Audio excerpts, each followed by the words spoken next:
अभी हम लोग बात करेंगे शेत के बारे में। अब शेत है क्या? हर कोई बोलता है सॉइल सॉइल सॉइल, मिट्टी। ये हमारे सबसे महत्वपूर्ण चीज है। अगर एग्रीकल्चर की बात की जाए तो मिट्टी ये किसी भी एग्रीकल्चर का हृदय है, उसका हार्ट है। आज हम लोग जब भी किसानों से मिलते हैं, बात करते हैं, आप में से ही बहुत से लोगों से जब मैं मिलता हूं तो मुझे देखने मिलता है कि एक प्रश्न आप सबका कॉमन आता है कि आज मिट्टी सख्त हो गई है।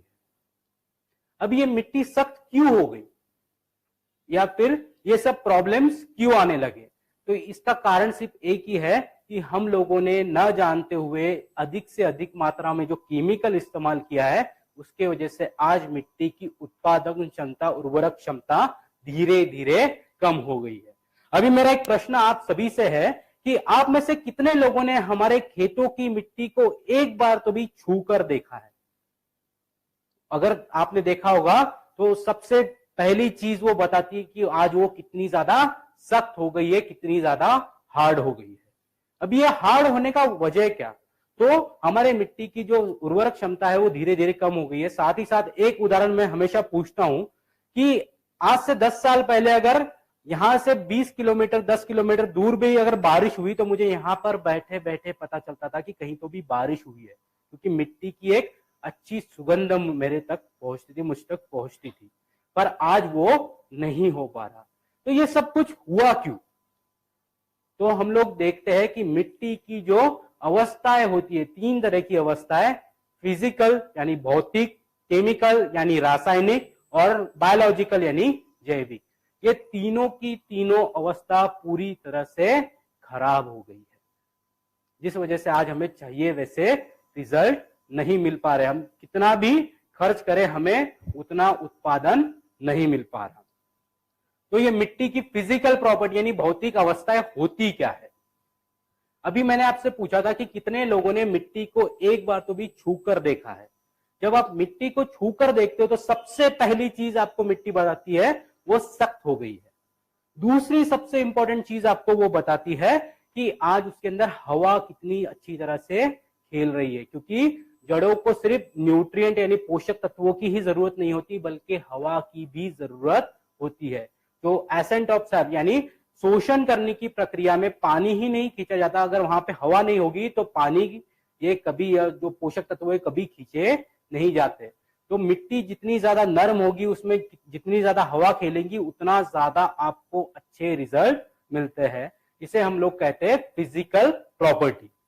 दूसरी अवस्था होती है केमिकल प्रॉपर्टी। अभी इसके बारे में मैं एक छोटा सा उदाहरण बोलता हूं कि हम लोग मूवीज देखते हैं, पिक्चर देखते हैं, हमेशा स्टोरी क्या होती है? एक हीरो होता है, एक हीरोइन होती है, एक विलन होता है, और हमेशा विलन ये हीरोइन को किडनैप कर लेता है और वहां पे प्रॉब्लम होती है। बराबर हीरो आता है, फाइटिंग करता है, उसको बचाता है।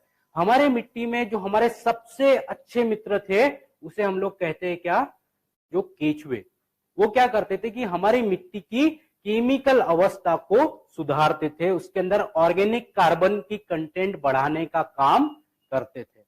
तो इस ऑर्गेनिक कंटेंट को बढ़ाने का काम होता कैसे कि जो भी हमारे जमीन में बचे हुए रॉ मटेरियल है, जो तन है, उसको कार्बन के रूप में कन्वर्ट किया जाता है, जिसकी वजह से जितनी भी पोषक तत्व है जैसे माइक्रो न्यूट्रिएंट हो गए, इसको शोषण करने की प्रक्रिया फास्ट होती है। और जो हमारा शेत है वो क्या करता है, जब ये बैक्टीरिया मल्टीप्लाई होते हैं उस समय एक फाइटो एंजाइम सीक्रेट करता है, जो क्या करता है प्लांट के साथ में आपके जो एंजाइम्स होते हैं वो मिट्टी को नरम करते हैं, और जितने भी पोषक तत्व जो एक दूसरे के साथ में जुड़ गए हैं और जो आपके पौधों के द्वारा शोषण नहीं हो पा रहे, उनको वहां तक पहुंचाने का काम करता है, जिसकी वजह से आपको ज्यादा अच्छे रिजल्ट मिलते हैं। आपकी जमीन जो होती है वो स्टेबल होती है, और जब आप 7 साल तक के कंटिन्यू शेड का इस्तेमाल करते हो तो ये हमारा बोलना है कि आप मात्र और मात्र गोबर खाद के ऊपर ही अपनी पूरी की पूरी खेती कर सकते हो। अभी जो आखिरी चीज है वो है बायोलॉजिकल प्रॉपर्टी। अगर मैं आज आपसे पूछूं कि आप में से कितने किसानों के खेतों में आज भी केचुए मिलते हैं, मेरे ख्याल से करीबन सिर्फ 2 या 3% ऐसे किसान होंगे जो बोलेंगे कि हाँ आज मेरे खेतों में केचुए पर्याप्त मात्रा में है। तो मेरा प्रश्न आपसे ये है कि असल में ये केचुए गए कहां? तो हर कोई बोलता है केमिकल इस्तेमाल किए इसलिए मर गए। तो हम लोगों ने ये मर नहीं गए, हम लोगों ने मार दिए हैं, क्योंकि कोई अच्छा काम करता है वो हमें पसंद नहीं आता। तो इस वजह से जो शेत है वो क्या करता है, सबसे पहले तो आपके मित्र जीवा जितनी भी खेतों में उपलब्ध है उसको संरक्षण प्रदान करता है, जिसे हम लोग बायो प्रोटेक्टेंट कहते हैं।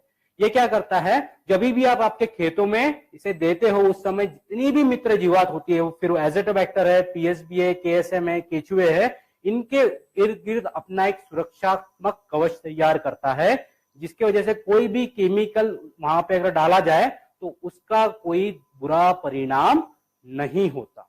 और आपके खेतों में जो भी बायोलॉजिकल माइक्रोफ्लोरा है, जो भी हमारे मित्र जीवात है, वो अच्छी तरह से बढ़ सकते हैं, फल फूल सकते हैं और आपको अच्छे रिजल्ट दे सकते हैं। अभी शेत को इस्तेमाल कैसे करना है, तो अगर आप फोलियर जब एप्लीकेशन करते हो तो इसके फायदे क्या? बहुत बार बोला जाता है कि शेत को स्प्रे भी करना है। तो जब हम लोग शेत को स्प्रे करते हैं तो सबसे पहली चीज ये क्या करता है, पत्तों का जो विकास होता है, जो पत्तों की पूरी घेराव होता है उसको बढ़ाता है, जिसकी वजह से फोटोसिंथेसिस की यानी प्रकाश संश्लेषण की क्रिया फास्ट हो जाती है। और सीधा सा सिद्धांत है, जितना ज्यादा फोटोसिंथेसिस होगा, जितना ज्यादा अन्न तैयार होगा, उतनी ज्यादा आपकी टहनियां मजबूत होगी, उसमें कार्बोहाइड्रेट जमा होगा, और जब फल धारणा होगी, अनाज भरेगा, तो ये सारा का सारा कार्बोहाइड्रेट इस्तेमाल किया जाएगा, जिसके वजह से आपको ज्यादा अच्छी क्वालिटी का अनाज, फल, सब्जियां ये मिलते हैं। तो जब आप स्टीम रिच शेत का इस्तेमाल करते हो तो आपको ज्यादा अच्छे उत्पादन देने के लिए सक्षम करता है।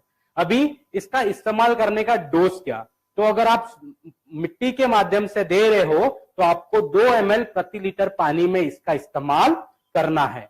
अगर आप इसको फोलियर एप्लीकेशन यानी छंटकाव के स्प्रे करना है तो हम लोग कहते हैं कि 1 ml प्रति लीटर पानी में इसका इस्तेमाल करना है, ताकि आपको ज्यादा अच्छे रिजल्ट मिले। अभी इसको मिट्टी के माध्यम से देना है तो कौन सी तरीके से दिया जा सकता है, तो जो चीजें हम लोगों ने एनपीके के लिए देखी थी, सेम चीजें हम लोग शेत के लिए भी कहते हैं। एक बार मैं वापस आपके लिए वो रिपीट कर देता हूं।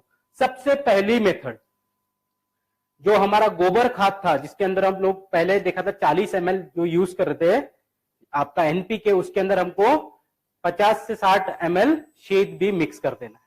और इन दोनों को मिलाकर अगर हम लोग गोबर खाद पे डालेंगे तो गोबर खाद की जो फिजिकल, केमिकल, बायोलॉजिकल प्रॉपर्टीज है वो तो सुधर ही जाएगी, साथ ही साथ जितनी भी मित्र जीवात हम लोगों ने एनपीके के माध्यम से दी है उसको संरक्षण भी मिलेगा। और जब आप ऐसा गोबर खाद इस्तेमाल करोगे तो आपको उससे भी ज्यादा अच्छे रिजल्ट मिलते हैं।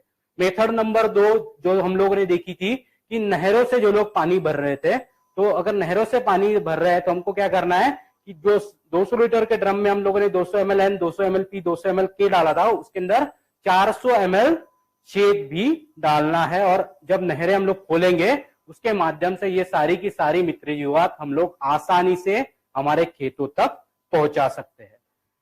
मेथड नंबर 3 कि अगर हमारे पास में ड्रिप इरिगेशन है तो जो 220 लीटर की टाकी थी उसके अंदर हमको 440 ml shake, 220 ml N, 220 ml P, 220 ml K 220 litre पानी के साथ में मिलाकर ड्रिप इरिगेशन के माध्यम से भी हम हमारे खेतों तक ये प्रोडक्ट पहुंचा सकते हैं।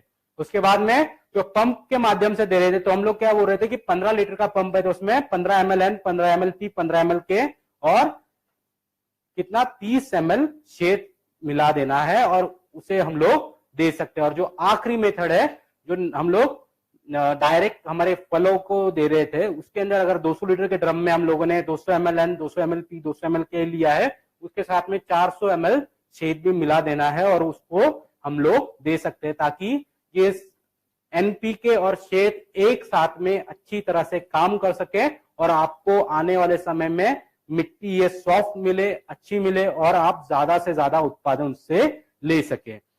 अभी शेत इस्तेमाल करते समय कौन सी चीजों का ध्यान रखना है? सबसे पहली चीज हमें हमेशा ध्यान रखनी है कि 4 दिन पहले और 4 दिन बाद में किसी भी तरह का कोई भी केमिकल इस्तेमाल नहीं करना है।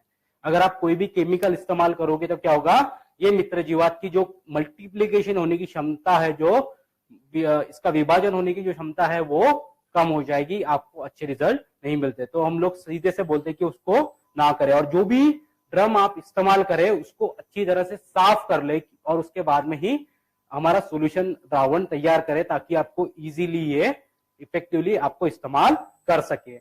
इसके साथ में जब आप स्प्रेइंग के लिए इस्तेमाल कर रहे हो तो बायो 95 का अगर आप इस्तेमाल करते हो तो आपको और भी अच्छे रिजल्ट देखने मिलते हैं, क्योंकि ये अच्छी तरह से पत्तों के ऊपर चिपकी रहती है, मल्टीप्लाई अच्छी होती है और प्लांट्स की जो पौधे हैं उसकी कार्य क्षमता भी बढ़ती है।